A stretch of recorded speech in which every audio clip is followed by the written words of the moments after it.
Ok. Pourquoi une offrande doit être faite avec le plus grand discernement? Le royaume des cieux est forcé. Les violents s'en emparent. Les violents sont une race de personnes qui eux-mêmes connaissant le chemin de la vérité, ils n'acceptent pas, ils ne passent pas par ce chemin, ils n'accèdent pas aux portes de la vérité, et ils empêchent les gens qui veulent accéder d'y accéder. Vous comprenez? Qu'est-ce que je veux dire par là? Il y a des personnes à ce sujet, au sujet des offrandes bien évidemment. Donc ils vont vous dire que Dieu dit que tu dois m'apporter une offrande, Dieu dit que tu dois me donner les meubles de ta maison, Dieu dit que tu dois me donner ta voiture. Qu'est-ce qui prouve que Dieu a dit?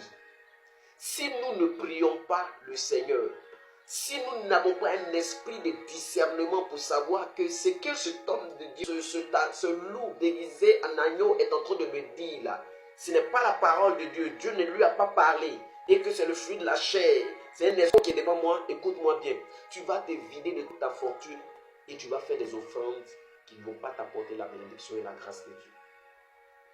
Et ça, je suis désolé de vous le dire.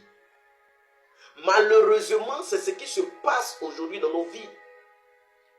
Malheureusement, ce sont des choses qui nous arrivent. Voilà pourquoi nous devons discerner. Pourquoi discerner? Parce qu'il y a des temps où le Seigneur veut que tu apportes 500 francs, comme je donnais le cas, un exemple là, pratique, de quelqu'un qui reçoit 500 000. Le Seigneur te dit non, du moins 100 000 francs ou 500 000. Le Seigneur te demande, le Seigneur a prévu que tu puisses faire une offrande de 500 francs.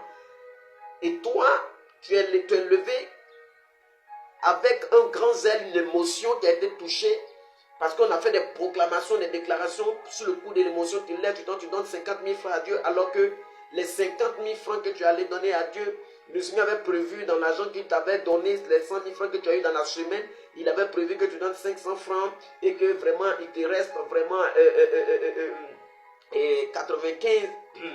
99 500 francs comme argent qui allait te servir à régler une situation de santé, une situation urgente. Dieu connaissant l'avenir, mais il te donne ça.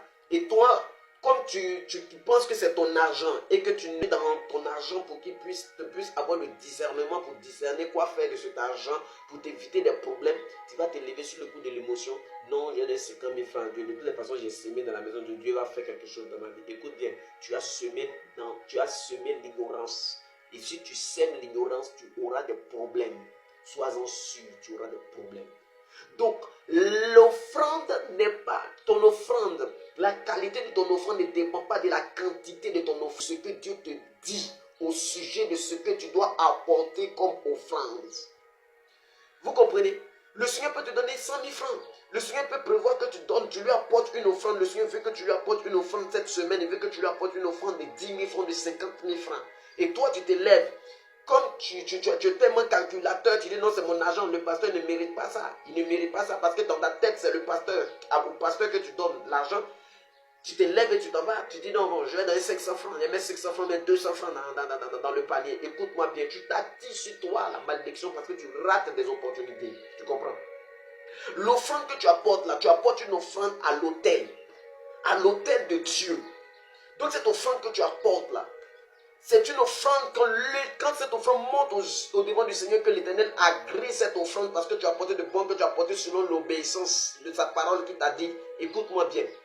Il peut peut-être avoir un accident programmé dans ta vie. Il peut peut-être avoir un empoisonnement programmé dans ta vie. Il peut peut-être avoir une situation là dans ta vie. Et le Seigneur attend simplement que tu aies l'obéissance, la connaissance et l'obéissance pour que tu puisses poser une action qui va qui va élever un autel de guerre dans ta vie où l'Éternel va se tenir sur cet autel pour combattre les ennemis qui oppressent ta vie, qui oppressent tes business, qui oppressent tes affaires, qui oppressent tes entreprises, qui oppressent ton foyer. Mais comme toi, tu es un ignorant et que tu ignores ces principes de la parole de Dieu, qu'est-ce que tu fais? Tu ne pries pas, tu ne discernes pas, tu te lèves comme d'habitude. 50 francs dans le panier, 200 francs dans le panier, alors que ce jour-là, le Seigneur t'attend avec 10 000 francs dans le panier. Souvent, tu vas à l'église, le Seigneur te parle, tu reçois là dans ton esprit, que tu dois vider ton porte-monnaie, ce qui est dedans, la prends, va déposer à l'hôtel. Toi, tu es là, tu résistes, parce que tu dis quoi? C'est un démon qui est en train de te parler, parce qu'il s'agit de donner une forte somme. Et tu dis, moi, je ne peux pas donner une forte somme comme ça au pasteur. Si le pasteur veut l'argent, il va pas travailler. Écoute-moi bien, l'œuvre de Dieu que le pasteur fait, c'est son travail. C'est son travail. C'est son travail que Dieu lui a donné. Vous comprenez? L'entrepreneuriat n'est pas seulement le travail. C'est pas ça seulement qui est le travail. Non, tu peux être pasteur, tu peux entreprendre. Je ne suis pas contre ceux qui font ça. Hein? Je ne suis pas contre ça. Mais écoutez-moi bien aujourd'hui. Tout le monde ne peut pas devenir entrepreneur. Imaginez le monde où tout le monde est entrepreneur. Comment on va s'en sortir? Tout le monde est président. Comment on va s'en sortir? Regardez les batailles qu'il y a dans le monde. Tout le monde veut être la même chose. Voilà pourquoi il y a des combats dans la vie. Il y a des combats dans le monde. Le système du monde est déstabilisé. Les gouvernements sont déstabilisés. Vous comprenez? Tout le monde ne peut pas être roi. Tout le monde ne peut pas être prophète. Tout le monde ne peut pas être sacrificateur. Tout le monde ne peut pas être ministre. Tout le monde ne peut pas être instituteur. Si tout le monde est instituteur, qui va enseigner qui? Il y en a qui sont appelés à être hommes de Dieu, qui sont appelés à faire profession de l'œuvre de Dieu, de la parole de Dieu. Oui, c'est leur travail. Quand tu vas apporter l'offrande à l'autel, là, ce n'est pas à l'homme de Dieu que tu t'en vas apporter, c'est à Dieu que tu t'en vas apporter. Toi qui fais le business, là, tu dis non que tu es ton propre boss, non? Moi, je ne suis pas mon propre boss. Mon boss, ça, c'est Jésus-Christ de Nazareth. Le pasteur, son boss, c'est Jésus-Christ de Nazareth. Son salaire vient du Seigneur Jésus-Christ de Nazareth. À l'Éternel appartient l'or et l'argent. Que Dieu te bénisse au nom de Jésus. L'offrande doit être apportée avec foi. Après le discernement, il faudrait qu'il y ait la foi qui accompagne. Quand tu discernes, le Seigneur te dit, prends ton montant, va donner, que tu es convaincu, tu prends, tu as reçu la parole de Dieu. Tu as reçu la parole de Dieu. Aie la foi dans le Seigneur Jésus-Christ. Prie le Seigneur. Quand tu as la confirmation, tu marches avec la foi, va et puis pose ton action, pose ton offrande. Tu vas voir la main de Dieu qui va agir dans ta vie.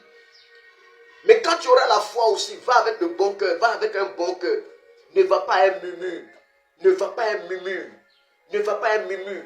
Non, si tu donnes, il va manger quoi après? Oui, c'est vrai, Satan va te murmurer à l'esprit. Si tu donnes, tu vas manger quoi après? Mais dis, au nom de Jésus-Christ, Père, c'est toi qui me nourris. Tu me dis d'aller donner, je vais donner. Comment je vais vivre? Cela est dans ta main, tu le feras. Et le Seigneur le fera. Parce que le Seigneur t'aura convaincu, t'aura parlé intérieurement, il t'aura dit quelque chose. Écoute-moi bien. À cette ère où nous sommes là, nous sommes sous la nouvelle alliance. À quiconque reçoit le Seigneur Jésus-Christ, il est né de nouveau, il naît de nouveau, il naît d'eau et d'esprit, non pas par la volonté de la chair ni du sang, il reçoit le Saint-Esprit en lui. Le Saint-Esprit prend plaisir à venir habiter en lui. Il ne va pas consulter dehors, il vient consulter l'Esprit de Dieu qui est en lui. Dieu te parle. Tu fais souvent la sourde oreille, sinon Dieu parle. Dieu nous parle.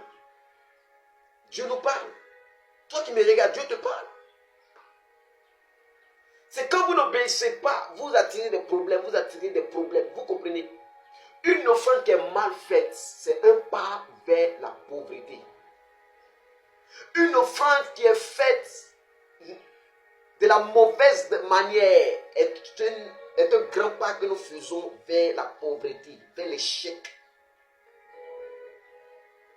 Quand tu fais ton offrande, est-ce que tu discernes, Seigneur, où veux-tu que j'apporte cette offrande? Seigneur, je dois faire une offrande. Père, je commence un business, je commence mon business, je commence mon commerce, je commence mon activité, je vais faire une entreprise, Seigneur. Je vais faire une offrande, Seigneur Père. Une offrande sur laquelle tu vas te tenir pour combattre tout ce qui va combattre mon entreprise, Seigneur. Alors, Éternel, je crie à toi, Seigneur. Montre-moi, dis-moi quelle est l'offrande que je dois faire. Quelle est la qualité de l'offrande que je dois faire. L'offrande n'est pas seulement aussi l'argent, frère. L'offrande peut être une semaine que Dieu va te demander de passer juste dans sa présence. Tu ne sors pas, tu ne causes pas, tu ne regardes pas de films de télénovelas. Tu jeûnes, tu es dans la maison, tu t'enfermes, tu pries, tu lis la parole du Seigneur. Le Seigneur veut ton temps. Il veut une semaine de toi comme une offrande pour qu'il puisse faire évoluer ton business. Et toi, qu'est-ce que toi tu fais? L'offrande peut être ta présence. L'offrande peut être ton adoration. Est-ce que tu demandes à l'Éternel, Seigneur, qu'est-ce que je peux apporter dans ta présence? pour que mon business fonctionne, pour que ma vie avance. Parle à Dieu. Demande à Dieu. Dieu te dira. Quand il te dira, va avec foi et pose.